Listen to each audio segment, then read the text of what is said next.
Dear Jesus, thank you for taking things in hand and making them right. And thank you for your kindness, your patience, and your forgiveness. Amen. Well, dear family, I've been out of pocket, mostly struggling with different issues. And hopefully this will be the last time that you don't hear from me for a while. I'm trying to get caught up. But many things have been changing in good ways. And the Lord has also been teaching me humility lessons. And you know, those are very painful. I've had 2 full days alone with him, and so much is falling into place. One thing that happened is I was so busy for so many days that I missed my prayer time every morning for a week. And that really, really had bad consequences. But the last few days have been full of prayer. And one thing I did grieve about, though, and it still makes me feel like a failure, was a decision I made that really delayed things and made them more complex. Hoping to get to the root cause of this, I sat before the Lord and bared my heart. I opened the Rhema book that we published to pride.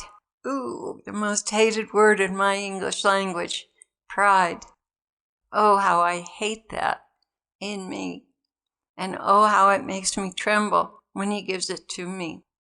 But I was deserving and could not back out. After I went through the remorse and tears, I heard the tender voice of Jesus say, "We're not giving up on you. Look at the Rhema cards I gave you from your Rhema box." I'd been sitting with the Lord going through what if this and what if that and how can this happen now and what about such and such. And my mind was a Ferris wheel of fears and worries. And this card came up. Do not ask so many questions. Only trust me.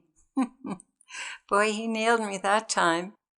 These are my Rhema cards from 20 years. It's a good 1,000 cards or so. I keep them all in one place. When I feel the impulse, I grab 1 or 2 to see what the Lord wants to say to me outside of myself. And I was feeling so alone and barren when this card came up from my Rhema box. Just because you do not feel me does not mean that I am not here with you. Bingo, you hit it again. And I started thinking about how miserable I felt for failing him. And the next card was, I gathered all my sufferings and difficulties into a bouquet for Jesus. It is a proof of my love for him. No doubt that came from St. Faustina. I decided to pull one last card, feeling very impotent. And what came up? My divinity is within you to share now with the whole world. Wow, I sure didn't feel that way. Well, the problem was I wasn't listening very carefully. I made errors in judgment, and it happened because I didn't slow down and pray more and wait on the Lord, but forged ahead in a panic. Jesus continued, "You were bound to fall, Clare. You are human, and being impatient at times is not to your advantage. You trusted a Bible promise reading that was not a direct answer to your question. So you chose the wrong way to do things. Being in a hurry is not to your advantage because you overlook the more subtle signs that I send you. And beware, everybody, when you ask the Lord a question and he gives you kind of an answer that doesn't line up directly with what you've asked, he may be talking about something totally different. And in this case, he was. I thought about what he said and realized that some change needed to be made, and I went looking for the solution, but it could not be found. Finally, circumstances brought the solution, but I didn't wait for it. I forged ahead, having that September date in the back of my mind. Jesus continued, "My love, you have learned some important lessons from this. May I correct your mistakes? Would you trust me to make the necessary adjustments and changes?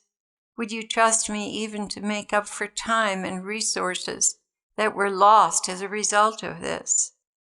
In general, would you trust me? You've repented for your pride, and I've forgiven you.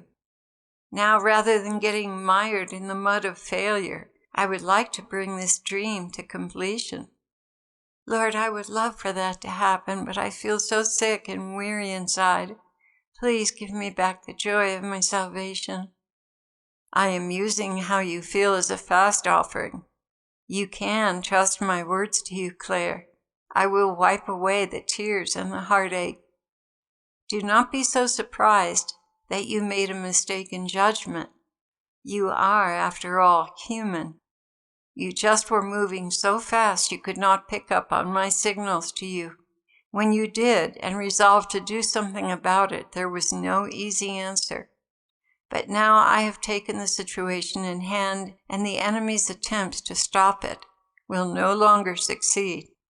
There were other factors working against you, my love. I want you to remember how difficult things were when the road was taken away from you.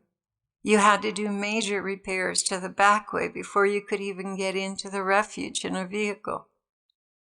All of that took valuable time from the schedule and cost you a lot of money and labor as well. So many obstacles, so many lessons, and everyone has grown from this, beloved. Lord, please heal my heart. It hurts so badly.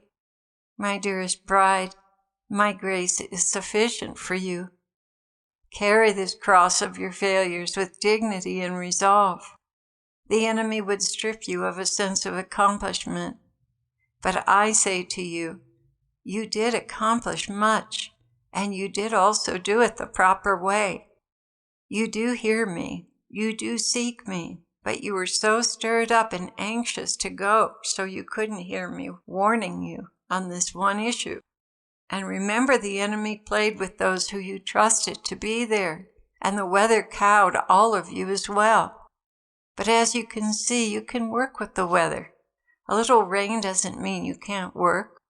You had also been given great favor that the storms expected went around the mountain and never hit you. Oh, Jesus, it feels so good to hear your voice. I am here to reassure you that I am not upset with you, not in the least, and we certainly are not going to fire you. Thanks, Lord. I even thought of that. My daughter, all your efforts brought forth fruit in many different ways. It's not all about building, but it is also about souls. And this has been a fruitful time for them. There are many set against you, but they do not understand who they are fighting. They are not fighting you, Clare. They are fighting me, just so you know the outcome. It will be a total failure and defeat for them. It would have been much better for them if they had done the right thing from the beginning. But they had to learn the hard way as well. They are fighting God.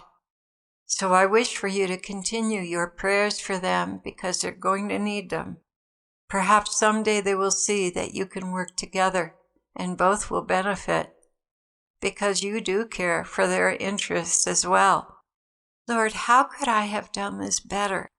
Jesus answered, follow your inner instinct about people and ways of doing things.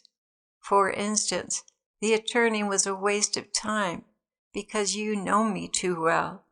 I would not allow you to sue them. That was pride on your part. Yeah, I see that. You were impatient to get started and overlooked some signals I was sending you. You didn't have a quick fix for the problem, so you proceeded anyway. In short, you got ahead of me. And you were waiting for that gate to open when you should have just gone around it, which you finally did do. But I would like to say a word to those who have chosen to be your enemies, you who have set yourselves against me. Do you really suppose you can do these things without personal repercussions in your own lives? My heart for you is to bless you. But when you curse my people and stand in their way to lead a decent life on their own land, which I purchased for them, do you think I don't see and hear the lies and the plotting? Do you think I'm too busy to defend them? You are most fortunate that they are praying for you and not hating you.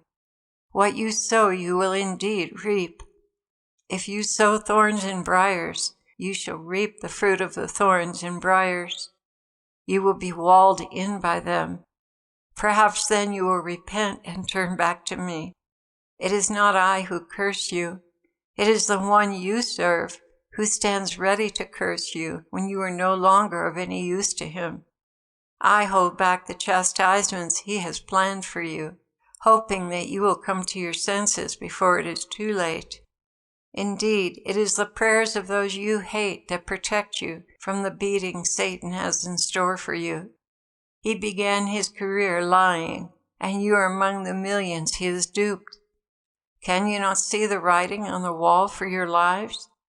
When you sell a house, you check on a person's credit and reputation to make sure they will follow through and make all the payments.